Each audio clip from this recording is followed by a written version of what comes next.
3 magical elephants. Nawada नाम के गांव में एक आदमी 3 हाथी और एक बंदर को नचा रहा था। उन तीनों हाथी के नाम थे जॉन, जॉनी, जनार्दन। वो व्यक्ति, आओ भाई आओ, मजेदार खेल देखो, बंदर का खेल देखो, हाथी का खेल देखो, देखो वे कैसे नाचते हैं, आओ भाई आओ कहकर उनसे तमाशा कराता था। लोग तमाशा देखते और खूब ताली बजाते हुए पैसा फेंकते। बाद में उसने उन तीनों हाथियों को एक एक केला दिया। छी, कितना कंजूस आदमी है ये। इतनी देर हमको नचाता रहा और आखिर में एक केला देता है। अरे यार, हम घर कैसे लौटेंगे? इस कमबख्त से बचेंगे कैसे? हे भगवान, तुम ही बताओ। ये सब तुम दोनों की वजह से हुआ है। मैंने कितने बार कहा था कि जंगल से बाहर ना जाओ, पर तुम दोनों सुनते कहाँ हो। मुझे भी जबरदस्ती ले आए। अब देखो इस कमबख्त के हाथों फंस गए। अरे तुम दोनों कभी तो सुन लिया करो। अरे ज्यादा बकवास किया तो तुम्हारे दांत तोड़ दूंगा। तुम हम दोनों से छोटे हो, तुम हम बड़ों को नसीहत देते हो। हाँ, छोटे हो, छोटे की तरह रहो, फिर कभी हमें नसीहत ना देना, समझे? अरे भैया, मैंने गलत क्या कह दिया? अपने मम्मी डैडी भी तो कहते रहते थे कि जंगल से बाहर ना जाया करो। पता नहीं वे दोनों बेचारे कितने परेशान होंगे। अगर आप दोनों मेरी बात मानने के लिए तैयार हो तो यहाँ से बचकर जाने का एक रास्ता है। अगर मंजूर हो तो बोलो, मैं बताता हूँ। ठीक है, बकवास बंद करो और बताओ वो आइडिया क्या है? ये कमबख्त रात होते ही दारू पीकर सो जाता है। वही टाइम है जब हम यहाँ से बचकर भाग सकते हैं। अगर हम अपने केले बंदर मामा को दे दें तो वो हमारे रस्सी खोल देगा, तब हम यहाँ से भाग सकते हैं। अरे वाह, कमाल है, हमारा भी दिमाग काम करता है। ठीक है ठीक है, तुरंत बंदर मामा को पटाना होगा। इस तरह तीनों हाथियों ने बंदर को केले दिए और उसे समझाया। बहुत अच्छे, बहुत अच्छे, बहुत बढ़िया सोचा है तुम तीनों ने। मैं वैसा ही करूंगा जैसे तुम कहते हो। मेरी ओर से एक और आइडिया देता हूँ। वो साथ वाले गली में एक घर में एक मिनी कार, मिनी स्कूटर और साइकिल है। उन पर बैठकर तुम तेजी से यहाँ से फरार हो सकते हो। कैसा लगा मेरा idea? Good luck to you. अगले दिन उस आदमी ने इन चारों जानवरों के साथ फिर से खेल दिखाया। आओ भाई आओ, इन हाथियों का खेल देखो, बंदर का नाच देखो, कहकर आवाज देने लगा।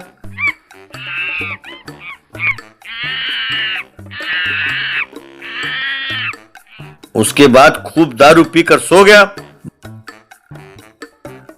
बंदर ने आकर रस्सी खोला। हाथी वहां से भाग गए। जॉन कार चलाते हुए, जॉनी स्कूटर चलाते हुए और जनार्दन साइकिल चलाते हुए वहां से भाग गए।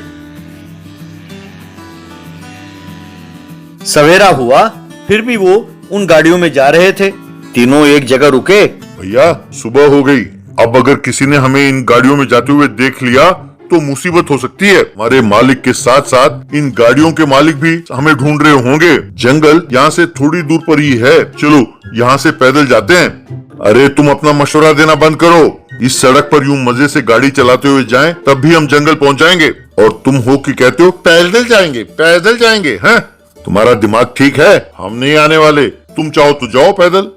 अरे यार, रात भर गाड़ी चलाते हुए इतने दूर पहुंच तो गए, फिर वो हमारे पीछे इतनी जल्दी कहां से आ सकते हैं? अपने आप को ज्यादा होशियार ना समझो। तुम्हें इसी बात का जलन है ना कि हमारे पास कार और स्कूटर है?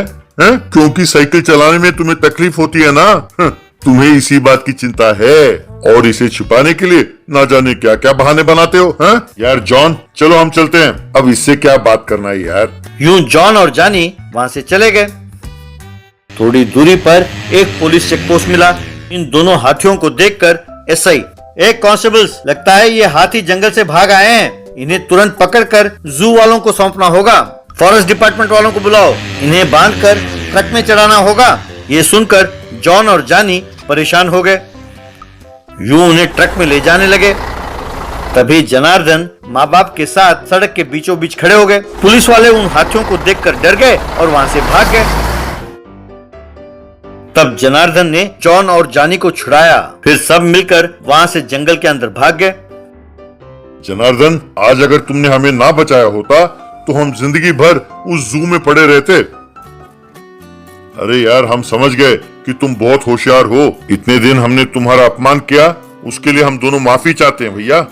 अरे भाई, इसमें समझदारी की क्या बात है। बड़े हमें बताते रहते हैं कि क्या अच्छा है क्या बुरा। उनका अनुभव हमेशा हमारे काम आता है। अगर हम उनकी बात माने तो हमें कोई तकलीफ नहीं होगी। अब से हमें चौकन्ना रहना होगा।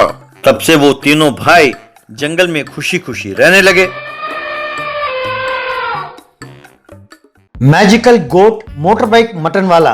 एक गांव में मटन वाला मणि नाम का एक व्यक्ति रहता था। वो पूरे बदन को गहनों से लाद कर मटन बेचता था।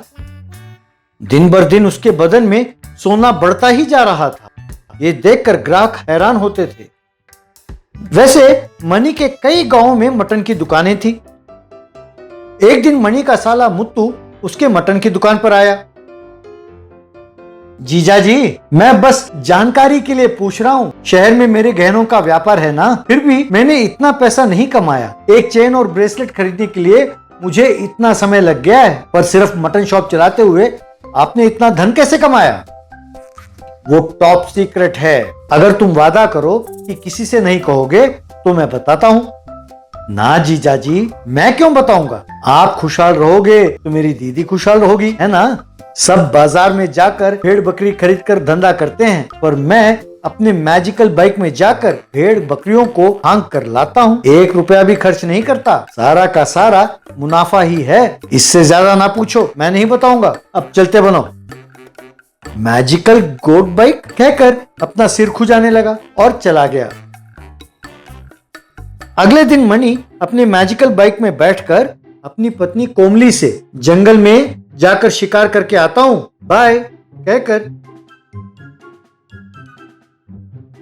मणि उस बाइक में जंगल गया। वहां एक आदमी अपनी भेड़ बकरियों को चरा रहा था। मणि ने अपने गोट बाइक को थोड़ी दूरी पर खड़ा किया। मणि ने उस बाइक में से एक बटन को दबाया। वो बाइक कहकर अनोखी सी आवाज निकालने लगी। उस बाइक में से हार्ट सिंबल्स बाहर निकलने लगे। वे हार्ट सिंबल्स यूं हवा में तैरते हुए जा रहे थे। यूं जाते जाते 4 बकरियों से जाकर टकराए। बस वे बकरियां सिर हिलाते हुए बाइक की ओर आने लगी। वे आकर गोट बाइक के पीछे खड़े हो गए। मणि ने दूसरा बटन दबाया। उस बाइक के पीछे से हरे रंग का धुआं निकला। वो बकरियों के नाक से जा टकराए। मणि बाइक को आगे बढ़ाने लगा तो बकरियां बाइक के पीछे जाने लगी।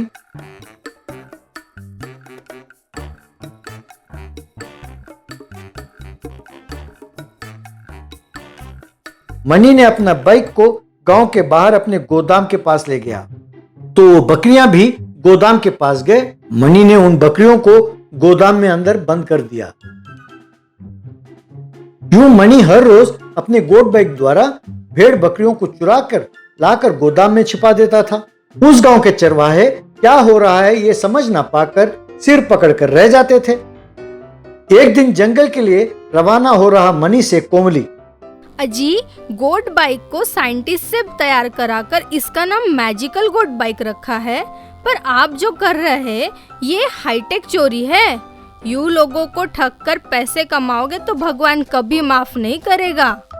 अरे तुम अपना बकवास बंद करो। भगवान शैतान कुछ नहीं होता है। ये सब सोचेंगे तो भजन गाते हुए भीख मांगना पड़ेगा। मैं जाता हूँ, जब तक मैं ना लौटूं तुम मटन करी तैयार रखो कहकर चला गया। यूं मणि जंगल में गया। तभी एक गोरिल्ला ने उस गोट बाइक को देखा। उस गोरिल्ला ने उसे सचमुच की बकरी समझा। बस वो बाइक के पीछे पड़ गया। मणि उस गोरिल्ला को देखकर कांपने लगा। बाइक को जंगल के अंदर चलाने लगा। गोरिल्ला दहाड़ता हुआ उस बाइक के पीछे पड़ा। अरे तेरा बेड़ा गर्क हो, ये सचमुच की बकरी नहीं है भाई, ये बाइक है। मेरा पीछा ना करो, अरे छोड़ दो प्लीज कहकर चिल्लाता हुआ जाने लगा। पर वो गोरिल्ला उसके पीछा करता रहा। मणि घने जंगल में चला गया। 2 साल बाद मणि एक आदिवासी के भेष में घर लौटा।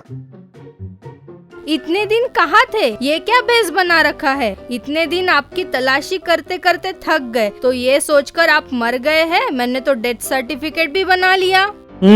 तुमने सच कहा था। मुझे भगवान ने सबक सिखाया है। एक गोरिल्ला पीछा कर रहा था तो मैं जंगल के भीतर चला गया। वहाँ के आदिवासियों ने मुझे पकड़ लिया। मुझसे जंगली जानवरों को कटवा कर उनके लेग पीस, ब्रेस्ट पीस, कीमा सब कटवाया। आखिरकार बड़ी मुश्किल से मैं वहाँ से बचकर आया हूँ। अब जिंदगी में हेरा फेरी नहीं करूंगा। फिर उस दिन से ईमानदारी से वो धंधा करने लगा।